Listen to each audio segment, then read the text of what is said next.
इसमें अर्जुन नाम का 1 साल का हाथी है। हाँ। और ऐसा दिखाया गया है कि वो खुद अपनी दुनिया के बारे में बता रहा है। अच्छा, ये तो वाकई दिलचस्प है।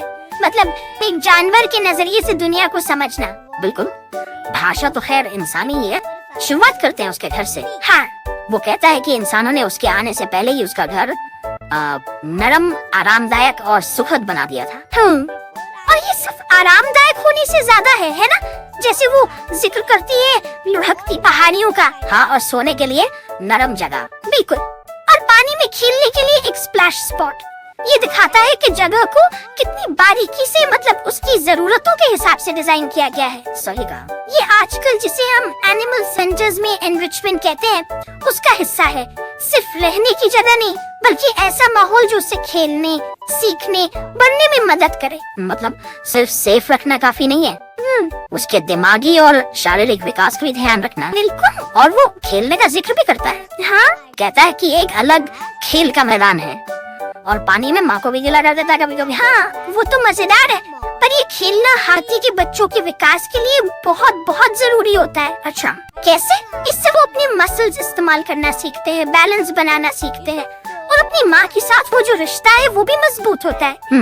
वो ये भी बताती है कि वो माँ के साथ रहती है, पर बड़े सहयोगियों को भी देखती है। ये सामाजिक पहलू भी अहम है। हाँ, ये बड़े सहयोगी शायद झुंड के दूसरे बड़े हाथी होंगे। लगता तो यही है। और कमाल की बात यह है कि वो उन्हें देखकर सीख भी रहा है, नकल करने की कोशिश। हाँ, उसने देखा है कि वो कैसे खाते हैं, कैसे अपनी वो सूंड जैसी चीजों का इस्तेमाल करते हैं। बिल्कुल।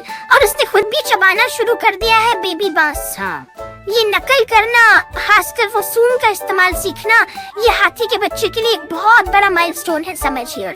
सूंड बहुत कॉम्प्लेक्स होती है, उसका सही इस्तेमाल सीखने में टाइम लगता है, तो बड़ों को देखकर वो ये हुनर जल्दी सीखते हैं।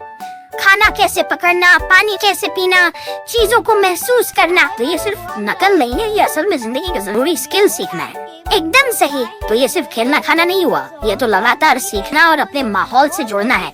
और वो बड़े हाथियों को देखना उसके सोशल डेवलपमेंट के लिए भी जरूरी होगा ना। बिल्कुल।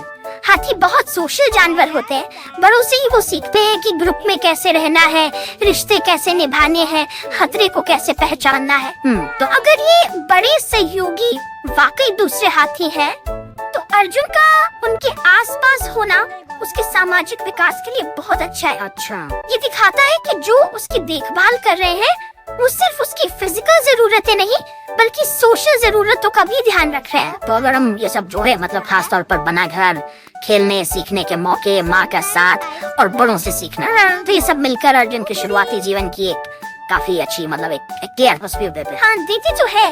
ये शो भले ही थोड़ा अलग है, पर हमें उसके नजरिए से उसकी जरूरतों को समझने का एक मौका देता है। और यहाँ ये सोचना भी दिलचस्प हो जाता है कि जब हम दुनिया को किसी जानवर के कथित नजरिए से देखने की कोशिश करते हैं, तो ये हमें सिखाता क्या है?